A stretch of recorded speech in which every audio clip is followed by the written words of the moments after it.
Berlatar di Kansas tahun 1874, kisah diawali dengan memperkenalkan seorang mahasiswa Harvard bernama William yang memutuskan untuk berpetualang mencari jati diri dengan pergi ke sebuah desa terpencil yang mayoritas penduduknya bekerja sebagai pemburu bison atau sejenis binatang yang mirip kebo namun bukan kumpul kebo.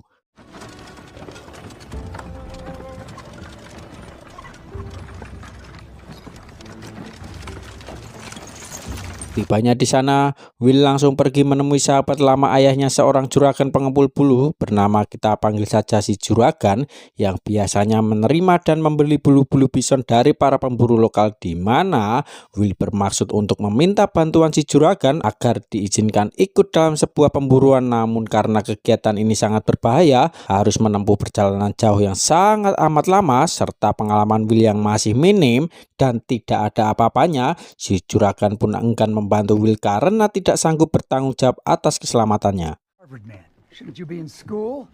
I went, but I'm just not interested in that kind. Behind? I didn't come out here for that. I want...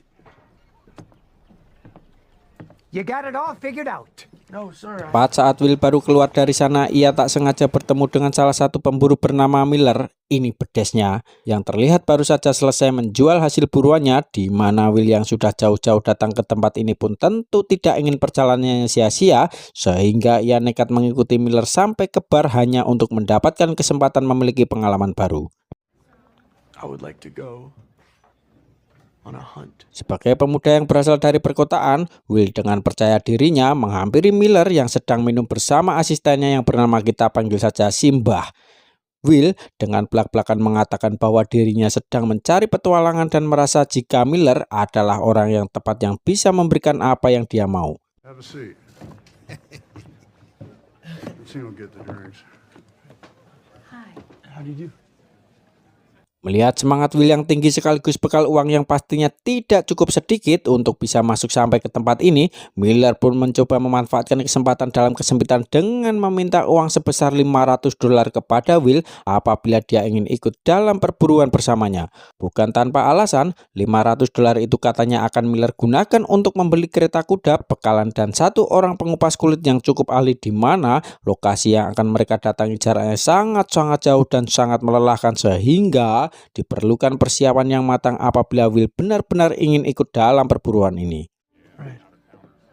Could you get a party up this late in the year? Meskipun Will memiliki $500 itu, faktanya hanya itulah sisa uang yang Will miliki saat ini, yang tadinya akan ia gunakan untuk biaya makan dan menyewa tempat tinggal. Namun demi untuk mendapatkan petualangan dan pengalaman baru, Will pun sepakat dengan tawaran Miller untuk berburu ke tempat jauh tersebut. No, sir. Dan inilah Fred, sang ahli pengupas kulit bison yang akan bergabung dalam kelompok, di mana mereka berempat yaitu Miller, Simbah, Will, dan Fred akan pergi ke suatu lokasi yang terdapat banyak sekali gerombolan bisonnya tapi jarang dijamah oleh para pemburu lain. Alasannya karena lokasi tersebut katanya teramat sangat amat jauh yang bisa menghabiskan waktu berbulan-bulan untuk bisa sampai di sana. Namun dengan modal $500 yang Will miliki, mereka akan punya cukup persiapan untuk pulang dan pergi meski dengan resiko yang cukup tinggi. You think you're the first one Miller tried to get?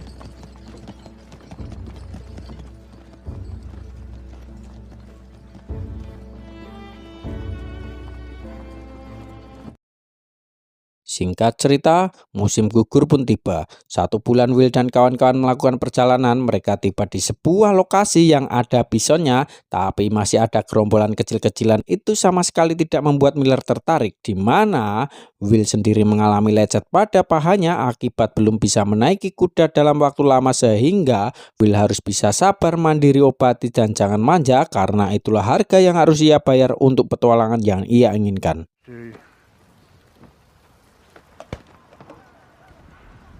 Buffalo hunters. Probably want a McDonald's outfit. Masih di musim gugur, Will dan kawan-kawan memasuki wilayah suku Indian yang katanya terkenal galak dan sangat overprotective terhadap satwa liar, di mana hal itu dibuktikan saat Miller menemukan temannya sesama pemburu sudah terbujur kaku tak bernyawa dengan tulang rusa yang menancap di tubuhnya, lengkap dengan kantong nyanya yang dipotong sebagai simbol penolakan terhadap semua pemburu, sehingga alangkah beresikonya perjalanan ini dengan nyawa sebagai taruhannya.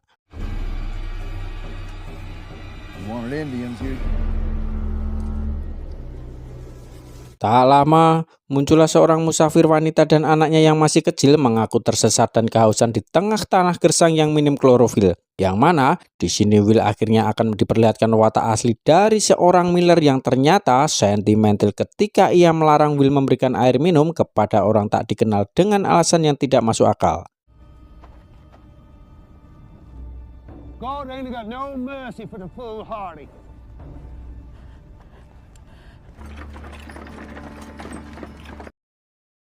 Miller nampaknya lebih peduli kepada kudanya ketimbang ibu dan anak yang membutuhkan, di mana Will sendiri mulai merasa kehausan dan tidak diperbolehkan istirahat berlama-lama sampai mereka keluar dari wilayah suku Indian ini.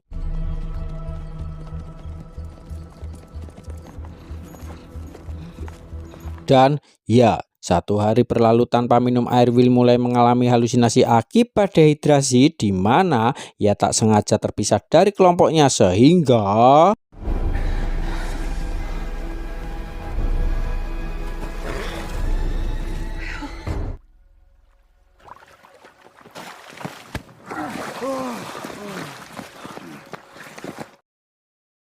beberapa bulan berlalu, mereka akhirnya tiba di dataran tinggi dengan William tidak perlu khawatir lagi soal air bersih. Namun rintangan tampaknya tidak pernah selesai ketika ia dan Fred harus mendorong kereta kuda yang kesulitan bergerak akibat trek yang cukup menanjak.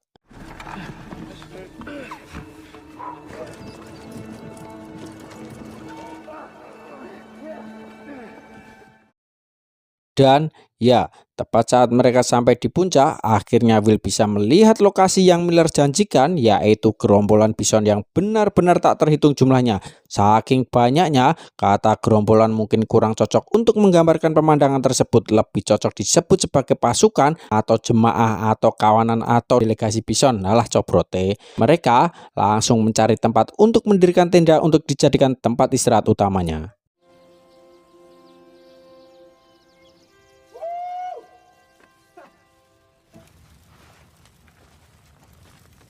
Saat sedang istirahat bersama, Fred si pengupas kulit juga akhirnya menunjukkan watak aslinya yang ternyata banyak omong dan terkesan ofensif atau menyinggung. Ketika Fred mengatakan jika si mbah terlalu tua untuk pekerjaan semacam ini, takutnya dia mati di perjalanan, Fred malas untuk menguburkannya. Maksud hati Fred ingin bercanda, tapi di tengah situasi seperti ini seharusnya ia bisa lebih menghargai sesama, bukannya malah menyulut emosi dengan kata-kata yang tidak berguna. We'll have to tolerate him.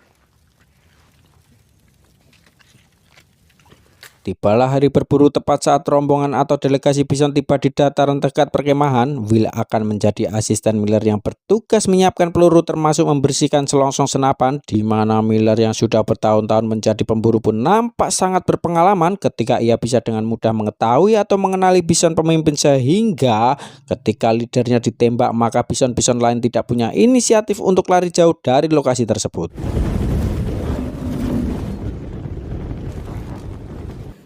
That there's the wonderful. Watch. Will pun disuruh lari ke tenda untuk mengambil seember air untuk membersihkan selongsong senapan. Yang alangkah terkejutnya Will saat kembali ke lokasi tepat saat Miller sudah berhasil membunuh belasan bahkan mungkin puluhan bison yang pemandangan tersebut lebih mirip seperti pembantaian yang sangat kejam. What do we get? Clean her out. She's getting kicked. Damn it. You and Fred Starks is gonna need your help.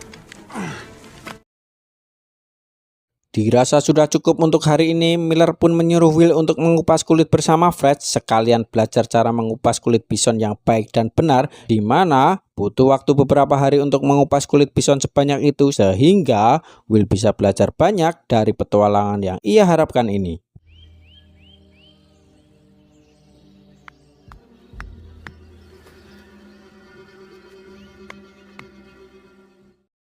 Beberapa hari berlalu setelah Fred dan Will selesai menguliti semua bison, mereka terlihat berkumpul di depan api unggun sambil makan daging bison yang selama berhari-hari ini sudah menjadi makanan utama yang mereka konsumsi. Di mana Will yang sudah bosan dan segera ingin pulang pun cukup penasaran kenapa Miller tak kunjung bergerak untuk pulang kembali ke desa. Padahal kulit bison yang mereka dapatkan sudah lebih dari cukup untuk menghasilkan keuntungan. Namun karena tidak punya nyali untuk bertanya langsung, Will pun memilih untuk bungkam dan menahan rasa penasarannya tersebut. Keesokan harinya, Miller terlihat sudah berada di posisi membidik gerombolan bison yang masih tersisa banyak, di mana rasa penasaran Will akhirnya terpuaskan ketika Fred dengan begitu santainya bertanya kenapa Will masih menembaki bison-bison ini padahal kulit bison yang mereka dapatkan sudah cukup banyak dan cukup untuk menutupi modal termasuk mengambil keuntungan. Di mana Miller menjawab bahwa bermil-mil berbulan-bulan kita melakukan perjalanan, alangkah sia-sianya jika kita tidak memaksimalkan kesempatan. Jauh-jauh datang ke tempat ini untuk hasil yang seperti biasa? Oh, tidak bisa. Jangan ya dek ya. Aku akan membunuh semua bison yang ada dan kau dibayar untuk menguliti mereka. These buffalo spook. I'll shoot you. God damn it.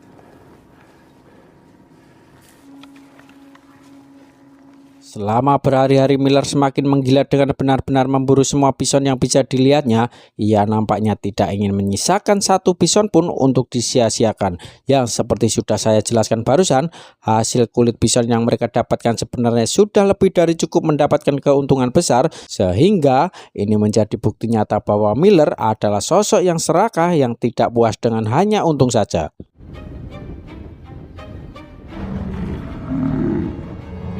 2 minggu berlalu sejak mereka tiba di tempat ini dan Miller masih saja tidak ada niatan untuk pulang, sehingga di tengah kelelahan dan kebosanan mereka memakan daging bison hampir setiap hari, Fred yang sudah muak pun akhirnya komplain dengan mengatakan bahwa musim dingin akan segera datang, kita mau tidak mau harus segera pulang. Dan apa tanggapan Miller?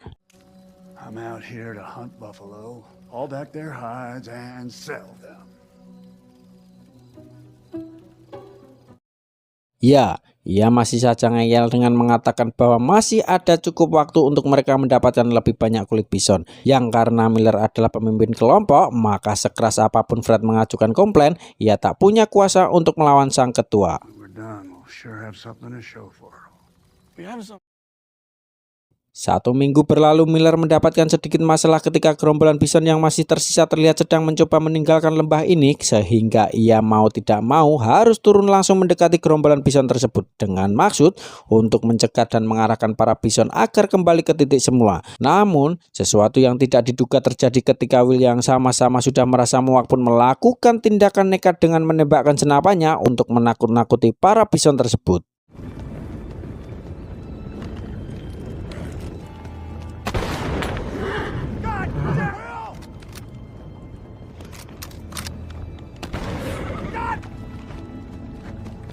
Alhasil, Will pun dimarahin habis-habisan atas tindakan nekatnya tersebut, yang tepat di saat bersamaan turunlah hujan salju bertanda musim dingin akan segera dimulai.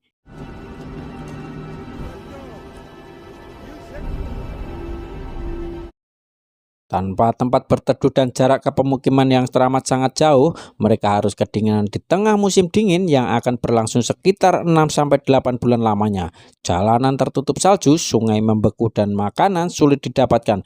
Inilah harga yang harus dibayar Miller atas keserakahannya. Karena ingat, mereka berada di tahun 1800-an, belum ada alat komunikasi, belum ada kendaraan bermotor, dan belum ada tutorial di YouTube untuk bagaimana caranya survival di tengah musim dingin. Sehingga dengan kata lain mereka harus terjebak di tempat ini sampai musim dingin berakhir 8 bulan lagi.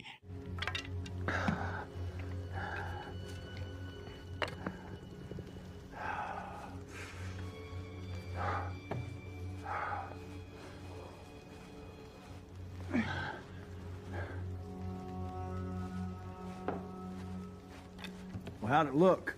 3 minggu berlalu mereka mulai mengalami stok masalah ketika makanan yang tersisa hanyalah kacang-kacangan, yang itu pun hanya akan cukup untuk 1 orang saja. Di tengah salju yang turun dan menutupi permukaan, mustahil mereka bisa menemukan sesuatu untuk dimakan. Justru mereka lah yang akan dijadikan makanan oleh serigala-serigala yang kelaparan. Sehingga mau tidak mau mereka harus menahan perut lapar dan kedinginan, juga bertahan dari hewan buas yang setiap saat bisa mengancam nyawa mereka semua.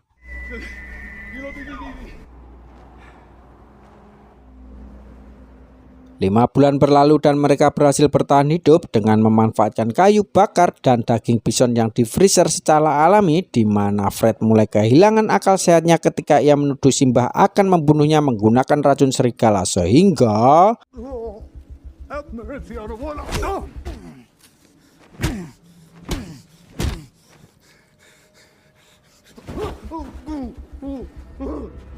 ya, Simbah pun tewas di tangan Fred yang mengalami tekanan mental, di mana Fred meminta upah atas pekerjaannya mengupas kulit bison dan bermaksud untuk pulang berjalan sendirian. Namun karena si Miller lebih kuat dan diperkuat dengan senjata api di tangannya, Fred tidak punya pilihan lain selain menuruti apa semua katanya dengan tetap bertahan di sini sampai musim dingin berakhir.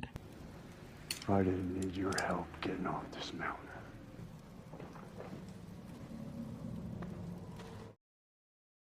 Singkat cerita, musim semi pun tiba. Miller, Will, dan Fred akhirnya bisa melakukan perjalanan pulang dengan membawa hasil buruan terbesar yang pernah dilakukan dengan jumlah kulit bison yang mungkin tidak pernah didapatkan oleh pemburu manapun.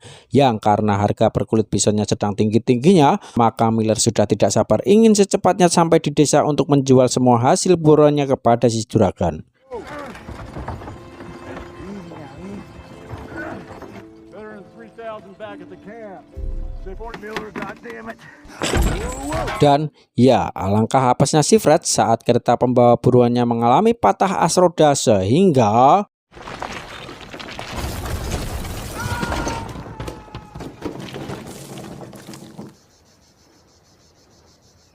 karena lokasi jatuhnya Fred tidak jauh dari desa mereka, Miller dan Will pun langsung pulang untuk menemui si juragan dengan maksud akan kembali lagi dengan membawa kereta kuda yang baru. Yang setibanya di sana, alangkah bingungnya mereka berdua saat tempat usaha si juragan sudah sangat sepi tanpa ada 1 orang pun. Yang setelah berkeliling desa, akhirnya Miller menemukan si juragan sedang mojok di dalam kamarnya. Who's that? What are you doing in here? Ya, Anda semua yang ada di rumah mungkin akan sangat dibuat terkejut saat mengetahui bisnis kulit bison ternyata sudah tamat. Miller dan kawan-kawan hampir 1 tahun melakukan perburuan ini, dan selama itu pula lah harga kulit bison merosot tajam akibat sudah tidak ada istimewanya kulit bison itu sendiri. Hampir semua orang di perkotaan ini memiliki kulit bison, dan hal itu menjadikannya tidak spesial lagi, tidak langka, dan tidak berharga lagi. Maka artinya semua perjuangan, petualangan, kesulitan, dan usaha Miller dan kawan-kawan hampir merenggut nyawa selama 1 tahun ini adalah sia-sia belaka, yang dengan kata lain tidak ada artinya sama sekali kecuali mendapat pengalaman dan rasa lelah yang mendalam. Was it worth it? Have to find something bigger.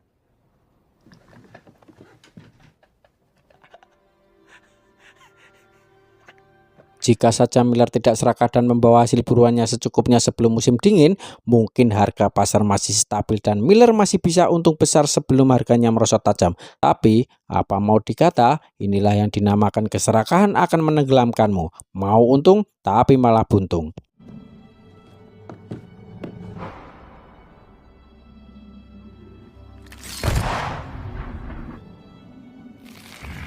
Pada akhirnya, Miller pun kembali ke juragan dan berhasil membawa seluruh hasil buruannya untuk dibawa ke desa. Bukan untuk dijual, tapi untuk dibakar dengan stok bulu bison yang sudah ada di tempat si juragan. Hal itu ia lakukan untuk melampiaskan kekesalan dan kekecewaan atas nasib buruk yang dialaminya.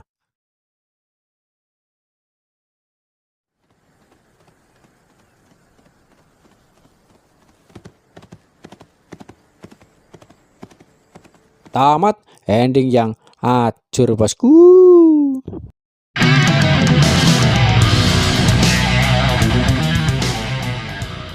Film ini ditunjukkan untuk almarhum para bison yang sudah meninggal dunia, bahwa tahun 1860 diperkirakan ada sekitar 60 juta bison berkeliaran di Amerika Barat. 2 dekade kemudian berkurang menjadi sekitar 300-an, dan saat ini hari ini ada sekitar 30.000 bison di Amerika Utara, di mana peningkatan tersebut tidak lepas dari campur tangan suku asli Amerika yang membantu melestarikan populasi bison, dan itu dianggap sebagai salah satu kisah pelestarian terbesar dalam sejarah. Waspadalah, waspadalah. Terima kasih sudah menonton sampai akhir. Saya Kundes pamit undur diri. Bye.